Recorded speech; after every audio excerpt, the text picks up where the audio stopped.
It is really clear that climate change is an issue and pollution is an issue throughout our state. I don't think anybody can forget that they couldn't go outside last summer because of the fires. We have an economy that rests on our ability to have snowpack so people can come here and go skiing. Our forests are decimated by beetle kill. This is a real issue for all of us. And then there's communities that are disproportionately impacted, that are bearing the brunt of pollution. Everybody sees some impact of climate change, but people of color and in the communities around those fossil burning factories and industries are the ones being most impacted. It's everywhere across the state.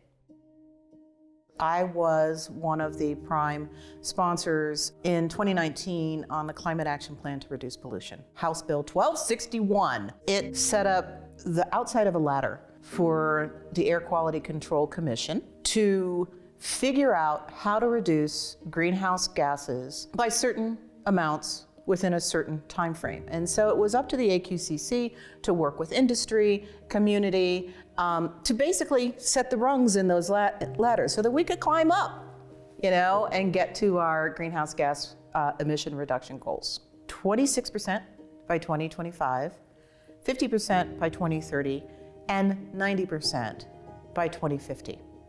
We passed this bill 2 years ago. Let's see, 2025, creeping up on us, and we are not anywhere near our goal. This is a crisis that we're in. This is urgent. We must do something now. So the governor put together a roadmap that took a sort of sector by sector approach. For transportation, what's the emission reduction that we have to hit? For buildings, for electricity, for oil and gas, where do all of those need to be in order to reach our economy-wide goals?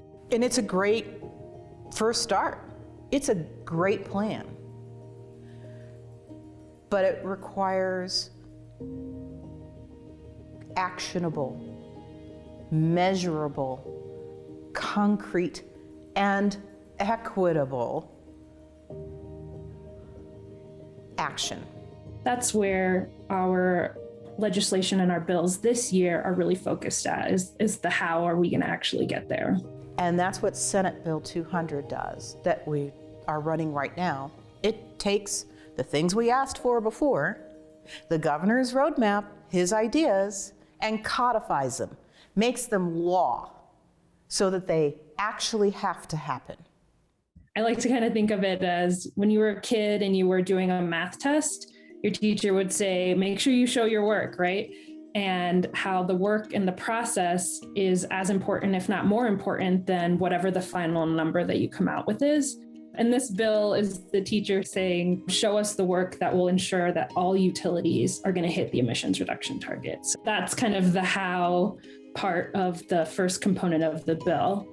And then the second how is the bill tries to answer the age-old question of, well, how are you going to pay for it?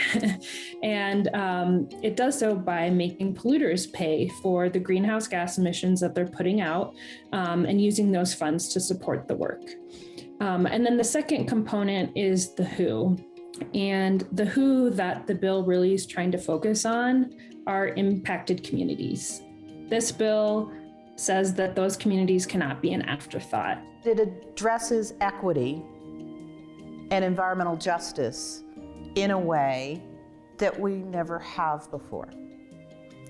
That bill in particular sets up a ombudsman or ombudsperson and a task force that would contain community members of impacted communities to actually have a voice and sit at the table and get to decide how harmful effects are mitigated within their own communities. And I like to think of it as the how and the who versus the what that we're ultimately trying to get to. You need those two foundations to really reach the goal. And then we also have another bill that's starting over here in the House. HB 1266 is really focused on, well, what do we need in order to do that work well? Well, we need to define disproportionately impacted communities. That's a really important first step. We need to codify best practices to get outreach and involvement. And then we need to create a task force that will basically come up with a comprehensive and statewide justice plan. That task force will then present a report that the agency, the Colorado Department of Public Health and Environment, will then present to the legislature.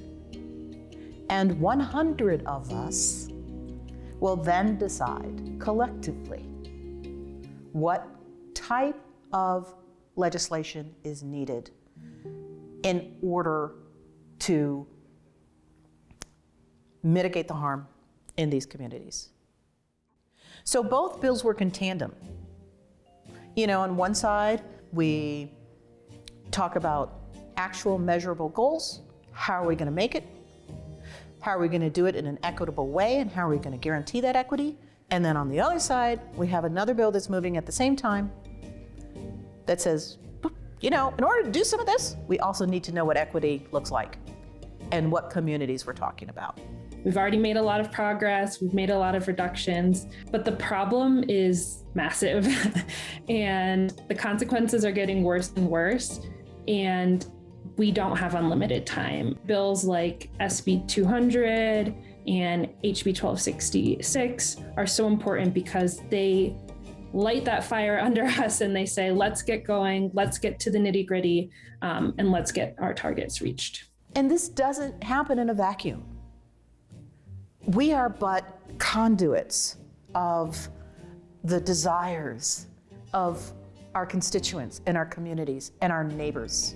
One of the best things we can do is hold our legislators, our industries accountable and really enforce their movement towards progress. This capital belongs to you, belongs to community, and everybody has a right to let us know what their thoughts and their feelings are on any side of an issue, whether they're for it or whether they're against it. Because we are here to do the work of the people. This is the people's house.